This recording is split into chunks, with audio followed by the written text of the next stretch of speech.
Hello,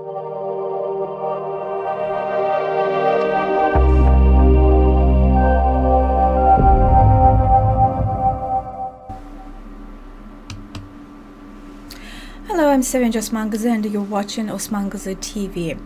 What's next in Russia-Ukraine standoff, and what's really in Vladimir Putin's mind? We're going to be joined by discussing these issues with former advisor to U.S. State Secretary and analyst Paul Goble. Mr. Goble, thank you very much for joining our program.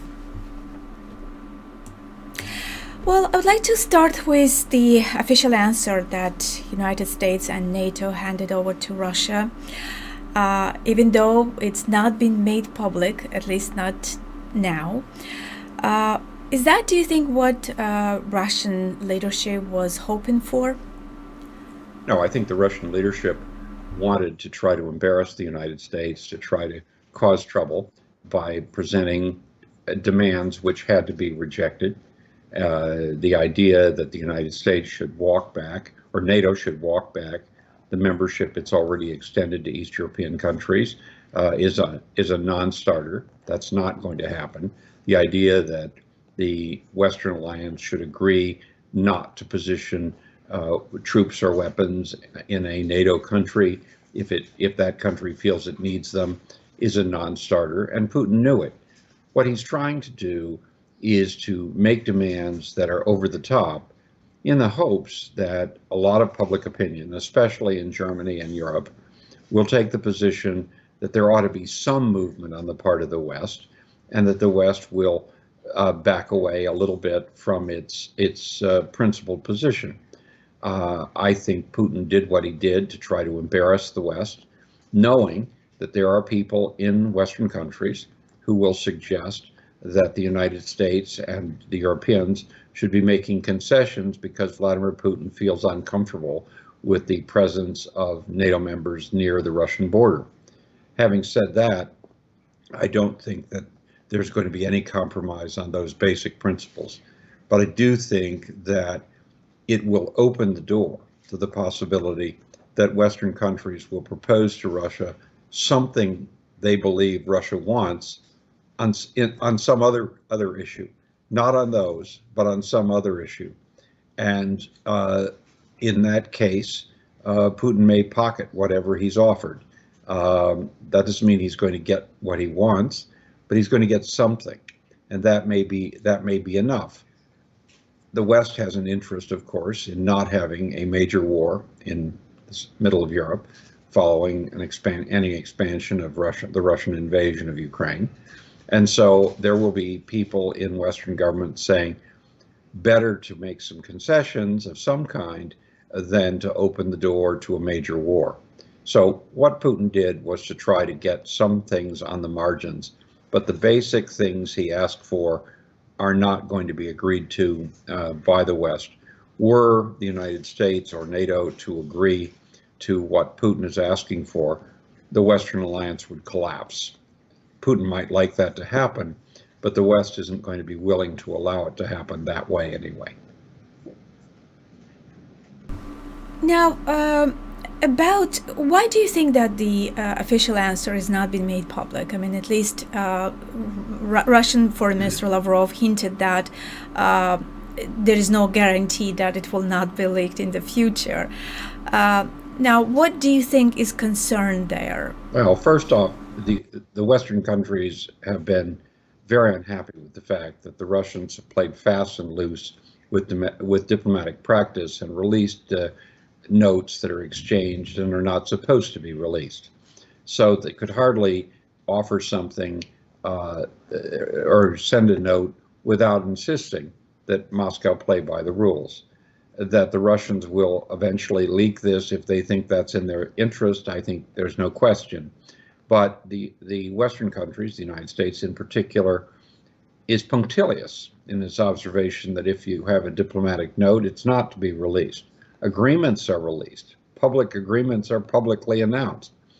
But negotiations require a certain amount of flexibility. The minute something becomes public, the amount of flexibility you have disappears. And so I think the West was telling the Russians, if you want these negotiations to continue, you have to keep the discussions private, because otherwise you'll freeze positions. If the United States or the West were to make an offer at this point, and the Russians were to announce it, the West would have no choice but to defend that position no matter what else happened. That's just the way things work. So it was clearly a signal. If you want talks to continue, they have to be kept in diplomatic channels rather than being discussed primarily in newspapers. Now, NATO Secretary General in his press conference said that Russia called Russia to withdraw from Ukraine, Moldova, and Georgia. Now, as we know, at least from public statements, Moldova and Georgia were not part of the dispute. What does it tell you? Well, Mr. Stoltenberg is making the point, agreed by all NATO members, that Russia has its forces in territories in Georgia, in South Ossetia and Abkhazia, in Moldova, in the case of Transnistria, and in Ukraine, in the Donbass, and with the annexation, illegal annexation of Crimea. It is the position of the Western Alliance that Russia's behavior in all of those cases is illegal, and that Russian troops should withdraw, and that full sovereignty should be established over all the disputed territories by the countries involved. He was simply extending the point that Russia may try to get us to talk about only Ukraine and then suggest, well, you didn't raise the issue of Moldova, or you didn't raise the issue of Georgia. This is a way of reminding the Kremlin that those also are important to the West, because the West is committed to international law, the stability of borders, and the non-use of force to achieve political change. Do you think that in that case, Moldova, Georgia, and possibly other former Soviet countries and future plans about these countries also be part of the answer to hand it to Putin's leadership? Well, I think Putin says he's not going to talk about Crimea ever again. He's said as much about South Ossetia and Abkhazia and about Transnistria. In other words, where we are now, we're just staying there, and that's not negotiable. What Mr. Stoltenberg has done is to point out that if we're going to talk about the projection of force illegally across international boundaries, that's not limited to any one country. This is a much bigger issue, that Russia constitutes under Vladimir Putin a much greater threat to the international order, and that the Western Alliance will stand up to him as a matter of principle, not just in the case of Ukraine, but in the case of Georgia and Moldova and elsewhere as well.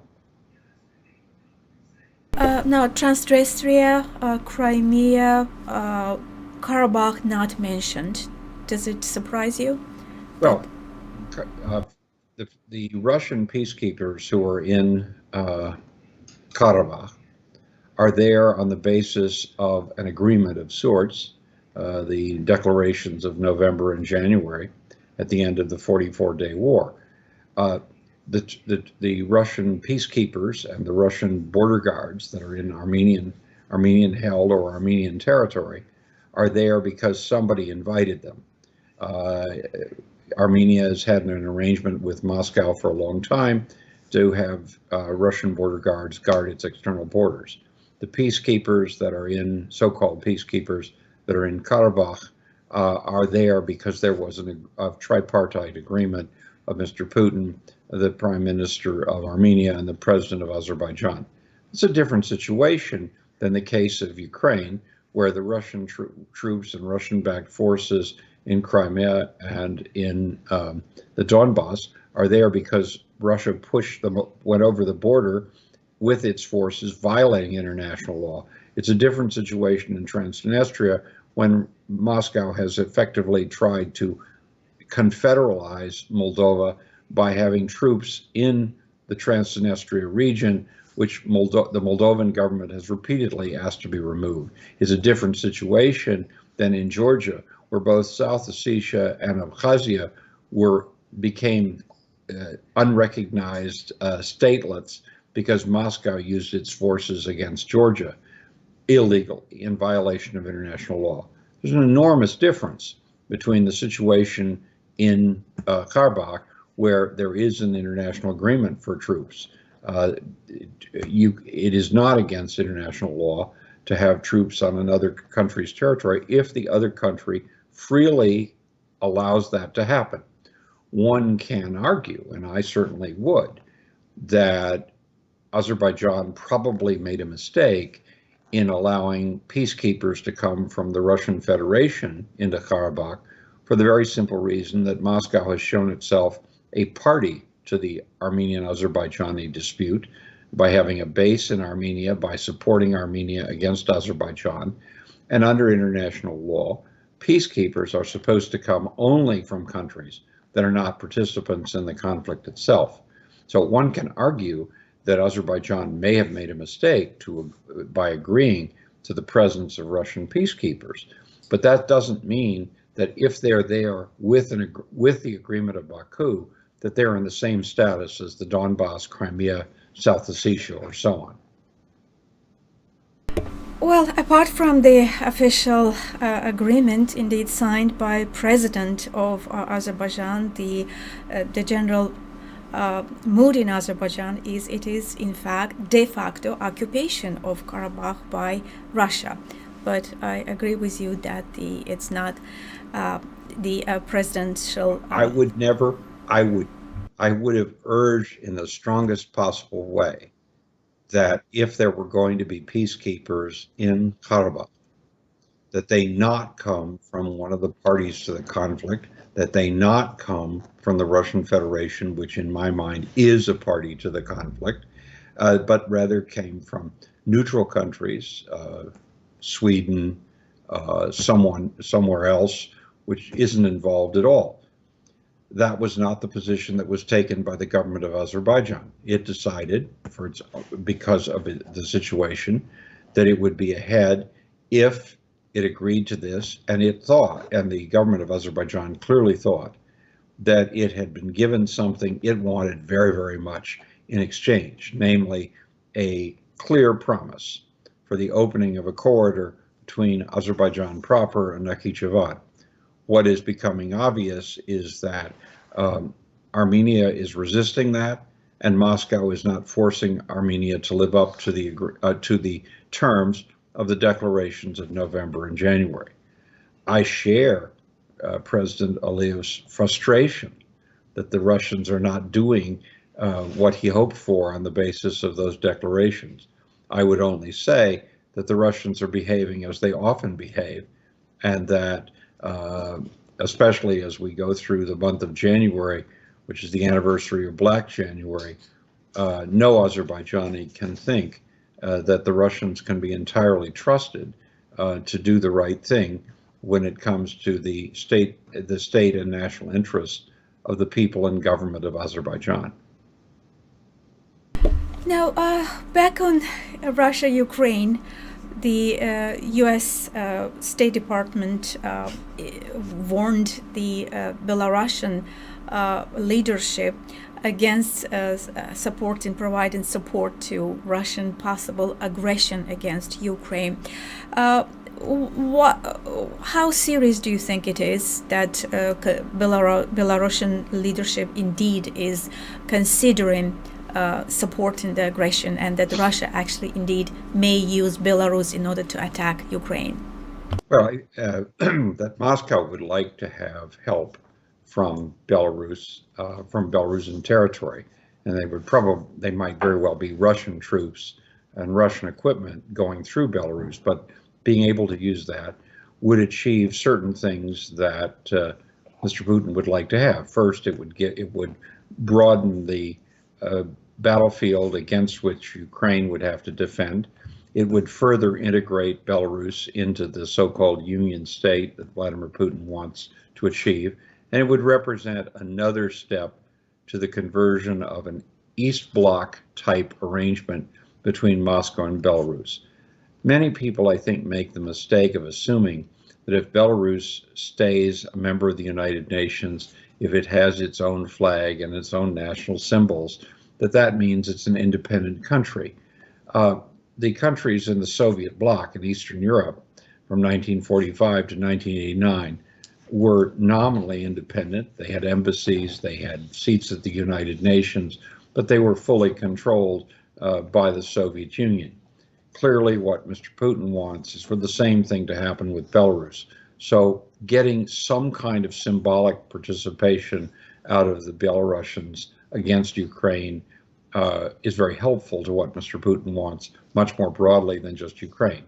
It's my personal view that the axis of primary attack, should it come, will be south of, in the southern part of Ukraine, rather than in the northern part. I think that you'll see a movement to seize the territory just north, the land bridge just north of Crimea and the water supply for Crimea. And the reason I believe that is that Moscow can do that relatively easily. It has forces in the area of its own. It wouldn't need forces from Belarus to do that. And most importantly, I promise you, there will be many people in the West who will say that Putin had no choice but to do that because the people of Crimea have been running out of water since water has not been coming across the isthmus into Crimea proper. Now, you were a believer that Russia indeed has a plan to invade Ukraine. However, the Russian leadership claims that it does not have a plan of invasion. How reassuring it is, and do you think that Russia is indeed planning to go ahead to move in? Well, let's be very clear. Russia has already invaded Ukraine.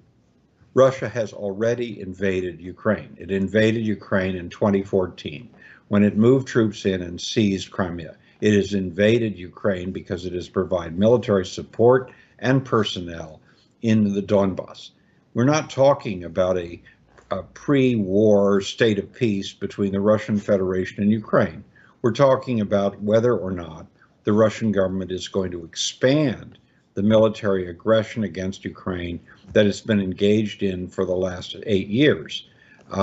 That's the first thing. The second thing is the Russians do talk about the need to disband the Ukrainian statehood. And Mr. Putin keeps saying that the Ukrainians are not a real nation, that the Ukrainian state is not a real state, it's a failed state, that they should be part of a single Russian state, that the Ukrainians were invented by the Bolsheviks. I mean, there's a whole mythology that Mr. Putin comes up with.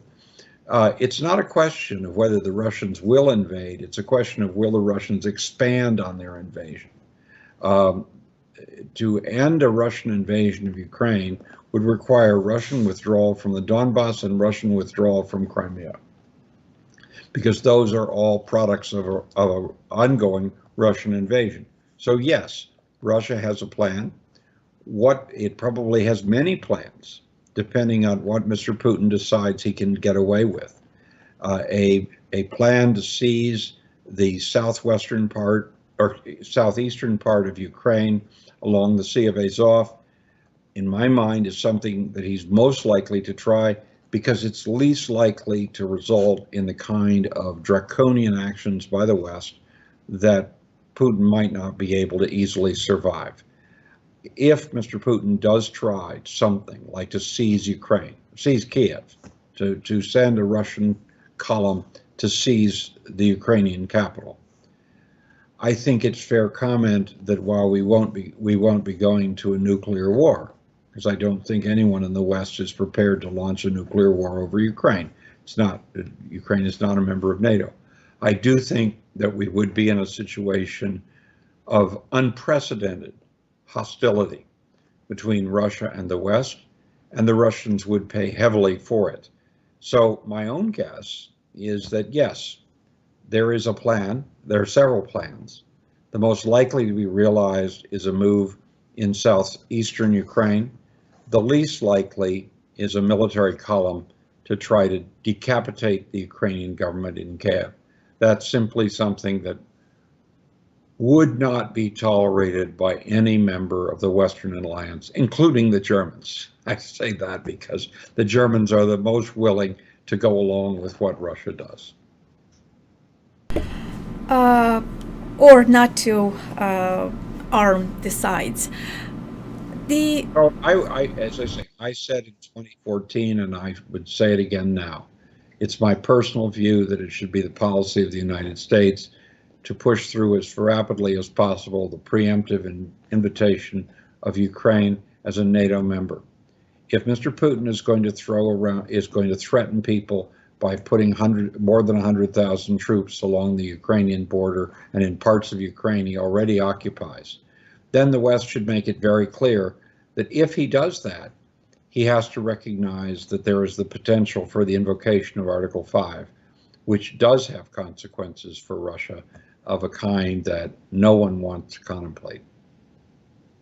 Now, State Secretary Blinken, in his address, also openly mentioned that United States is sending ammunition to Ukraine, and also that U.S. sanctioned the usage of U.S.-made ammunition by Baltic republics, and also 8,500 U.S. soldiers are standing ready if necessary. So this is growing beyond Russia-Ukraine, doesn't it? Well, we have a Russian invasion of a sovereign country. The West is opposed to that kind of behavior. Yes, because since at least 2008, and I would argue much earlier, but at least since his Munich speech in 2008, Vladimir Putin has signaled that he intends to upend the international order in three important ways. First, he's planning to elevate ethnic identity over political identity, which undermines the possibility of many countries to exist. It's what World War II in many ways was fought about, because the German government said that being German was more important than being a citizen of the Czechoslovak Republic. And so we're seeing a return to that. He's upended the idea of national self-determination, which came after World War I. And he's going to try to reverse some, certainly not all, but some of the results of the settlement of 1991. He's been very clear that that's what he wants to do. The international community says, no, that's not, those things are important to us. We're not going to tolerate them. Tragically, because there is so much money, Russian money, flowing about in Western countries, the support in the business community, the powerful business communities in many of them, for standing up to the Russians is less strong than it should be. It's not like the old days where businessmen were afraid of being called soft on communism. Being called soft on Putin authoritarianism just doesn't have the same weight. But what we're seeing is ever more people in the West and in the United States who are saying Putin has to be stopped, and that we have to take action even if it costs us, it costs something to ourselves. So I think Putin has overplayed his hand. I think the question is, how does he back down?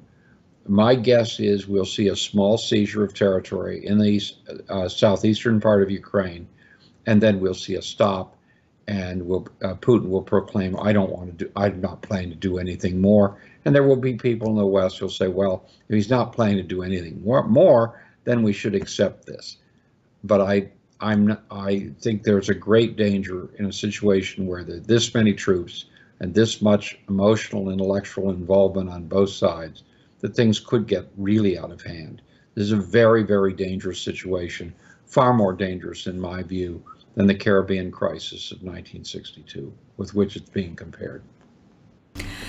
And also, if we listen to what's been going on at Russian Parliament, Duma, the ruling party members are calling on to sending ammunition, weapons to the separatist regime, to Donetsk, to Lugansk, and also calling on the government to recognize their independence. Now, how do you interpret this? Well, first, what the Duma is talking about, providing weapons and ammunition to the people in the Donbass. The Russian government has been doing that since 2014. That's nothing new. The possibility of recognizing the Donbass as an independent country or annexing it to the Russian Federation is something that Vladimir Putin himself probably doesn't want to do. On the one hand, he's made it clear that he wants a Donbass with special status included inside Ukraine, which will give Russia leverage over Kiev. If he were to annex the Donbass, the possibility of having that leverage inside Ukraine would disappear, and therefore he would have less influence in Kiev if that happened. But clearly, some of the people in the Duma, including in the so-called ruling party, the United Russia, want a simple answer, simple solution. And some of them don't really understand why it is Moscow doesn't just go ahead and annex this and then just wait a little bit and annex something else. I think Vladimir Putin, as evil as he is also not stupid.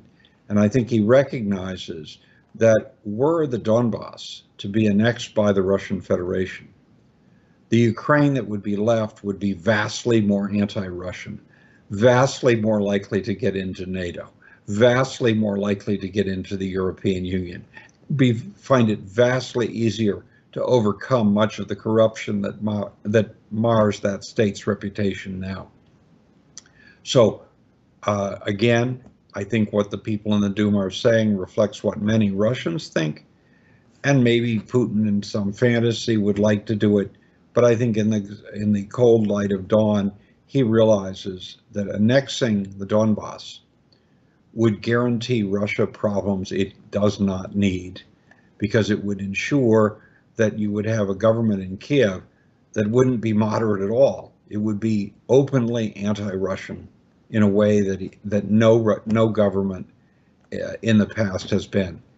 He can't afford to do that, and I take this as a certain amount of background noise that you expect in political crises, but that doesn't show the direction that the Kremlin is moving. Now, Putin is planning to attend the Olympics Games in China, in Beijing, and he probably will be discussing Ukraine with Chinese leadership as well. How important are these talks, and how they can change the course of the process of events? Well, I think that the Chinese don't want anything to happen that will hurt them. The Chinese are defending their interests first and foremost. What they don't want to see is themselves being lashed too closely to whatever Vladimir Putin does. They're prepared to take advantage of Vladimir Putin's willingness to break windows, but they're not prepared to suffer as a result. If, for example, you got if President Xi were to issue a stirring statement of support for everything Russia's doing and suggesting that it would be perfectly fine if the Russian forces moved into Ukraine and established a greater Russian state, any sanctions that are being contemplated to be imposed on the Russian Federation would then be imposed on China as well. China doesn't want that to happen. China is not going to go that far. And I'm sure that President Xi has made that very, very clear to Vladimir Putin, that you cannot expect us to be your cheerleaders in this situation, because we aren't prepared to pay the price that we would have to pay if we became your cheerleaders. Will China exploit the situation if there's a conflict in a broader conflict in Ukraine? Yes, I think we've got to be open to the possibility that the Chinese will be looking across the straits at Taiwan and doing something in Taiwan when the rest of the world is more focused on whatever the Russians may be doing next in Ukraine. But is there going to be a new alliance formed in which the Chinese are going to back the Russians no matter what they do? I don't think so. I think China has its own national agenda, which is broader, deeper, and longer term than Vladimir Putin getting his way with respect to the borders between the Russian Federation and Ukraine. Now, the sanctions against that would that will include Putin. They're compared to sanctions that were used against dictators such as Saddam Hussein, Bashar Assad, or Muammar Gaddafi. How do you evaluate these sanctions? How effective are they going to be? Well, I think you impose sanctions on another country, not necessarily because you expect the other country to change. Dictators can absorb an awful lot of sanctions. What you do, you impose sanctions because that's a statement of your own position, your own moral authority. To look the other way when a country invades another country and do nothing, which might happen if you didn't impose, would appear to happen if you didn't impose sanctions, would undermine the influence and power even of Western democracies. So you do it that way. Are we going to get? Is Vladimir Putin suddenly going to become a liberal, democratic, free market, capitalist ally of the United States because the United States imposes draconian sanctions against him? No. But what is going to happen is the international community is going to look at him as an enemy. They're going to look at Putin much as they looked at the leaders of the Soviet Union between 1953 and 1985, as someone you don't want to do business with. It will become vastly more difficult for Russia to attract the investment it needs. It will be vastly more difficult for Russia to have the cooperative relationships with Western universities and research centers that it needs. It will be vastly more difficult for Russia to achieve progress on other things it wants. Russia has a laundry list of things it wants from the international community. Most of those things will be far more difficult for Moscow to achieve if these sanctions go into effect. Those kinds of things do have an effect on policy. The sanctions themselves are about who we are. We're sanctioning Russia because it's violating the rules of the game. Now, Turkish Foreign Minister Mevlut Çavuşoğlu announced that there will be a next summit of the Anatolia Diplomacy Summit coming up, and that the Armenian Prime Minister Nikol Pashinyan agreed to send his representative, as well as talks with Turkey, as well as the Armenian Foreign Minister Ararat Mirzoyan for the first time Right. to the Turkish capital. Now, in his interview today, the Armenian Foreign Minister Mirzoyan said that we should be talking about the opposition to the Turkish-Armenian rapprochement. He said that we should be realistic and accept the reality. What is this reality, do you think? Well, the reality is that it's very, very difficult for Turkey and Armenia, given the events of 1915 and everything that's happened since then, to embrace one another quickly. It's going to be a slow process. It's going to take time. But every confidence-building measure that we see is going to make it easier to reopen diplomatic ties. And that, in turn, is going to make it easier for Armenia to accept certain things that Turkey very much wants, including the corridor between Nakhchivan and Azerbaijan proper. And I think that this is all part of a larger and longer term game. It isn't going to, I don't expect big movement this year or maybe even in the next 3 or 4 years. But I think it's a process. And just as the last fighting in Karabakh and the defeat of Armenia represented a defeat of what might be called the Karabakh faction in Armenian politics. I mean, for the very first time in Armenian history since 1991, we have an Armenian leader who isn't linked to Karabakh, who isn't somebody who made his career or made it either coming from there or working there, and therefore you have in Pashinyan a man with a very different vision of what Armenia is about vis-a-vis Armenians outside of Armenia.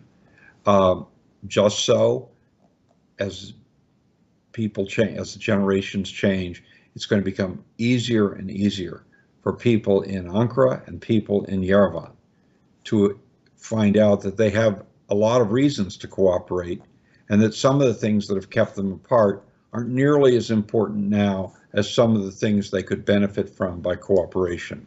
So over time, I think you're going to see positive development.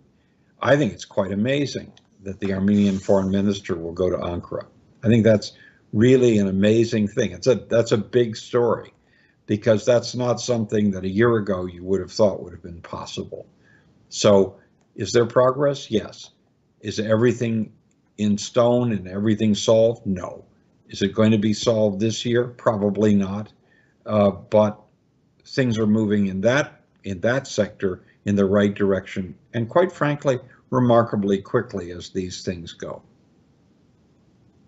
Now, the one of the factors that of obstacles to the Turkish-Armenian rapprochement was the Azerbaijan's objection, because Azerbaijan's territories were under occupation.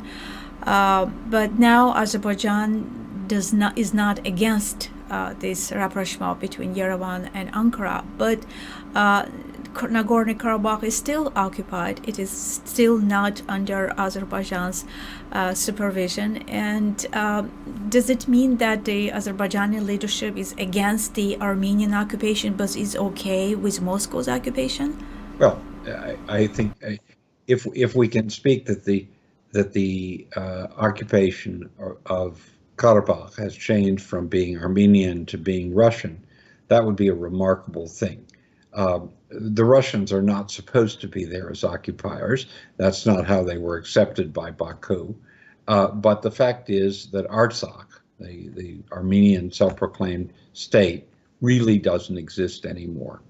And we have an Armenian prime minister who is far less committed to dying for Karabakh than any of his predecessors.